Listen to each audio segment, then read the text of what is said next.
Often, the media brings in some news which really hits our minds with the question as to why is it so that the human is still not free. We keep on getting updated about the incidences of some group of humans being denied their rights to living. Forcible eviction of people from their homes, contamination of water with waste from state-owned or private establishments, minimum wages sufficient for a decent living is not being ensured to the certain group of workers, schools segregating children with disabilities from mainstream students, use of minority or indigenous languages being banned, use of internet being banned in some areas. These are the cases of gross violation of basic, essential, fundamental rights entitled to the people. Such cases are known as the cases of violation of human rights. The entire globe today faces the huge challenge of protecting the basic rights of human. Unless the fundamental rights are ensured, the absolute human development will be at stake. How did the concept of human rights evolve then? Ancient peoples did not have the same modern-day conception of human rights. The true forerunner of human rights discourse was the concept of natural rights, which appeared as part of the medieval natural law tradition that became prominent during the European Enlightenment. From this foundation, the modern human rights arguments emerged over the later half of the 20th century. The concept of human security is based on the recognition that all persons are subjects of dignity and rights. Throughout history, different schools of thought converged in the generation and evolution of the consciousness of human rights. The great upheavals produced by the two world wars led to the creation of the United Nations and to enactment of international laws to safeguard human rights, beginning with the Universal Declaration of Human Rights of 1948. The belief that everyone, by virtue of her or his humanity, is entitled to certain human rights is fairly new. Its roots, however, lie in earlier tradition and documents of many cultures. It took the catalyst of World War II to propel human rights onto the globe and into the global conscience. While belief in the sanctity of human life has ancient precedents in many religions of the world, the foundations of modern human rights began during the era of Renaissance humanism in the early modern period. The European wars of religion and the civil wars of 17th century Kingdom of England gave rise to the philosophy of liberalism, and belief in natural rights became a central concern of European intellectual culture during the 18th century, age of enlightenment. These ideas lay at the core of the American and French revolutions, which occurred toward the end of that century. Democratic evolution through the 19th century paved the path for the advent of universal suffrage in the 20th century. Two world wars led to the creation of the Universal Declaration of Human Rights. Now we'll be discussing what is human rights then. According to the United Nations, human rights are the rights inherent to all human beings, regardless of race, sex, nationality, ethnicity, language, religion, or any other status. Human rights include the right to life and liberty, freedom from slavery and torture, freedom of opinion and expression, the right to work and education, and many more. Everyone is entitled to these rights without discrimination. Universal human rights are often expressed and guaranteed by law in the forms of treaties, customary international law, general principles, and other sources of international law. The Universal Declaration of Human Rights, UDHR, is a milestone document in the history of human rights. Drafted by representatives with different legal and cultural backgrounds from all regions of the world, the declaration was proclaimed by the United Nations General Assembly in Paris on 10th of December 1948 by General Assembly Resolution 217A-3 as a common standard of achievements for all peoples and all nations. It sets out, for the first time, fundamental human rights to be universally protected. Since its adoption in 1948, the UDHR has been translated into more than 500 languages, the most translated document in the world, and has inspired the constitution of many newly independent states and many new democracies.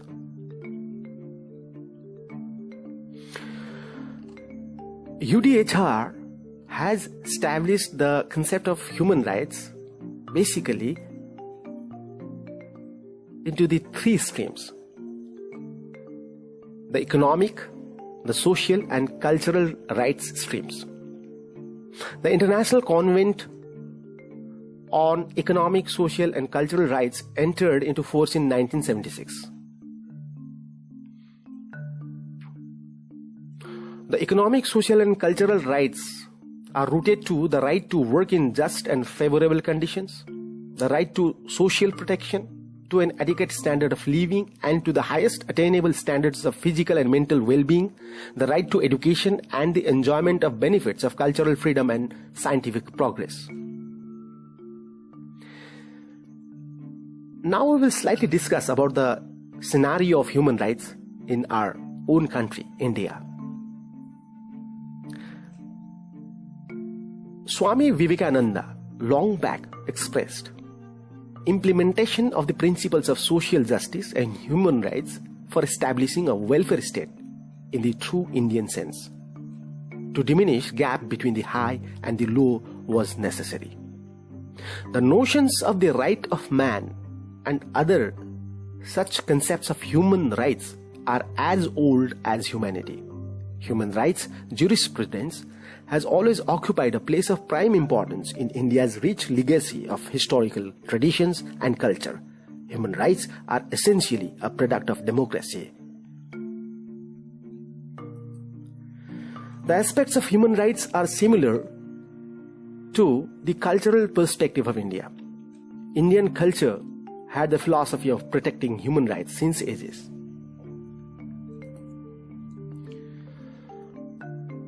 Human rights in India has got many dimensions and many issues. One of the dimensions of human rights in India is its larger size. Because of its large population, sometimes it becomes impossible for the Indian state to control the human rights violations. Widespread poverty, lack of proper education, diverse culture, these are some issues of human rights in India which are still lingering. Now, how the government of India, how the state of India has ensured the human rights to the common people, to the citizens of India, we will see. The Constitution of India ensures the fundamental rights as right to equality, right to freedom, right against exploitation, right to freedom of religion, cultural and educational rights, right to constitutional remedies. Right to equality is mentioned in Article 14 to Article 18 of Constitution of India. Articles 19 till Article 22 deals with right to freedom. Article 23 to Article 24 of Constitution of India deals with right against exploitation. 25 to Article 28 of Constitution of India deals with right to freedom of religion, whereas Article 29 to Article 30 deals with cultural and educational rights, whereas Article 32 to Article 35 of the Constitution of India ensures the right to constitutional remedies. Fundamental rights, the basic and civil liberties of the people, are protected under the Charter of Rights contained in Part 3 of the Article 12 of the Constitution of India. These include individual rights common to most liberal democracies, such as equality before law, freedom of speech and expression, religious and cultural freedom and peaceful assembly, freedom to practice religion, and the right to constitutional remedies for the protection of civil rights by the means of writs. Fundamental rights apply universally to all citizens of India, irrespective of race, place of birth, religion, caste, or gender. The Indian Penal Code, IPC, and other laws prescribe punishments for the violation of these rights, subject to discretion of the judiciary. Apart from these, equality before laws is dealt in Article 14. Abolition of untouchability is dealt in Article 17. Fundamental freedoms is dealt in Article 19. Protection against conviction, enhanced punishment under ex post facto law is dealt in Article 21. Abolition of bonded labor is being dealt in by Article 23(1). Promotion of interests of weaker sections is dealt in by Article 46 of the Constitution of India. Now we will see what are the provisions there in the Criminal Procedure Code in the Indian judiciary system. Right against arbitrary or illegal arrest are dealt in by CPC. Right to be released on bail, Section 50. Right against arbitrary or unreasonable searches and seizure, Section 47, Section 51, Section 100. Protection against cruel or inhuman treatment during investigation, Section 54. Detainees should have the right to a medical examination, Section 53 and Section 54. Women and children should not be taken to police stations for purposes of investigation, Section 160.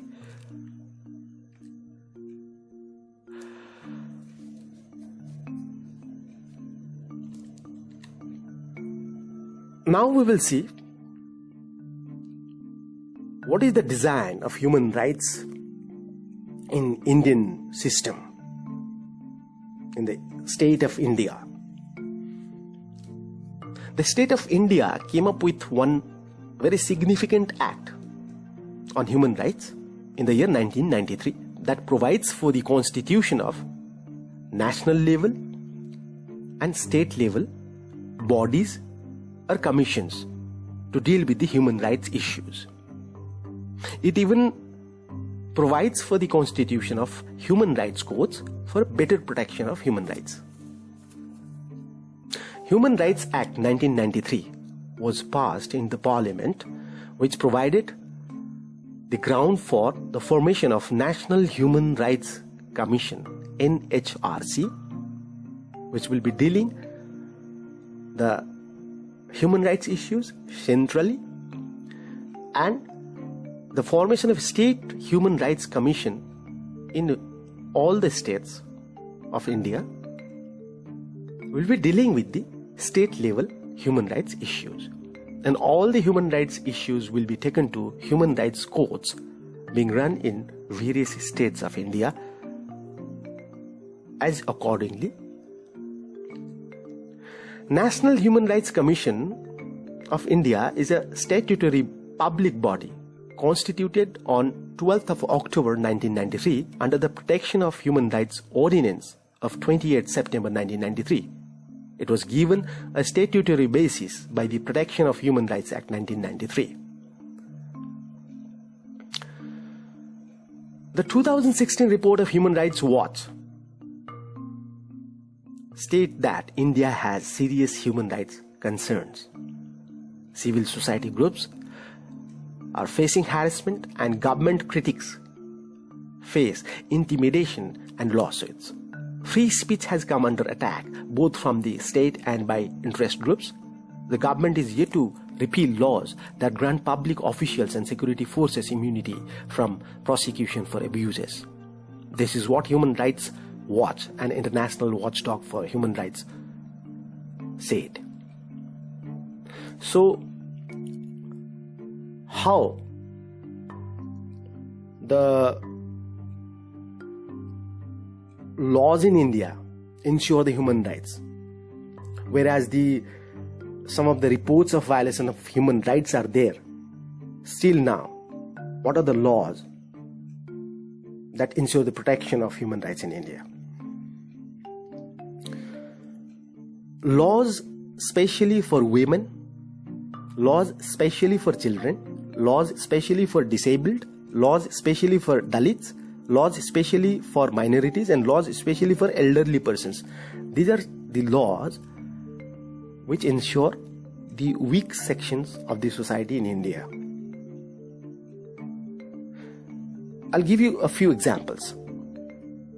Sati Prevention Act 1987, Dowry Prohibition Act 1961,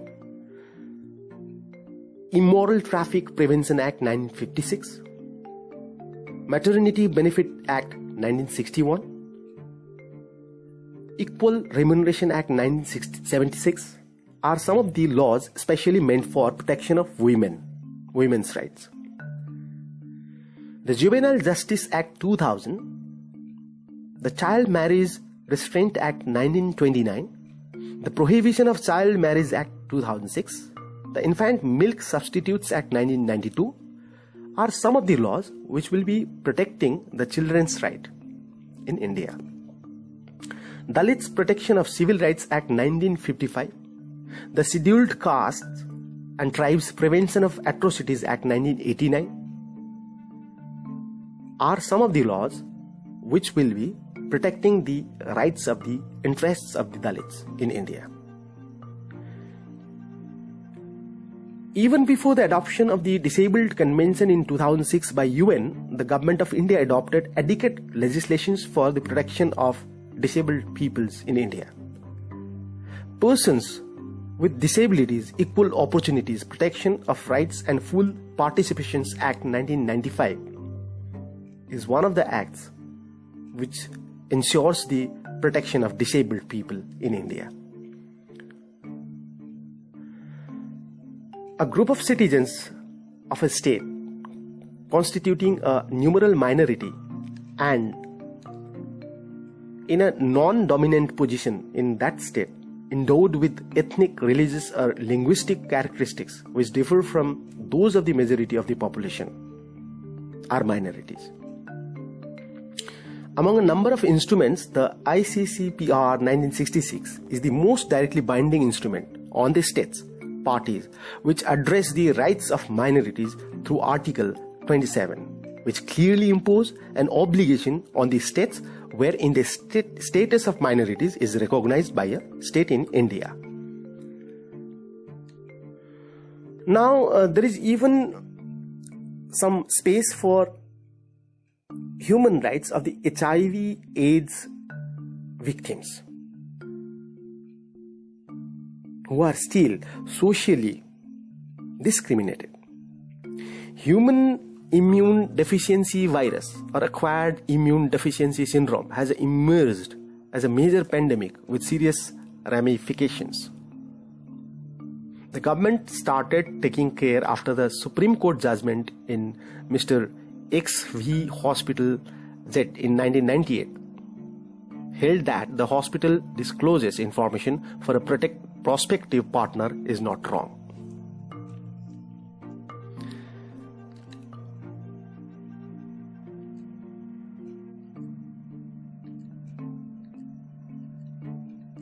Now, I'll come to the LGBT rights in India.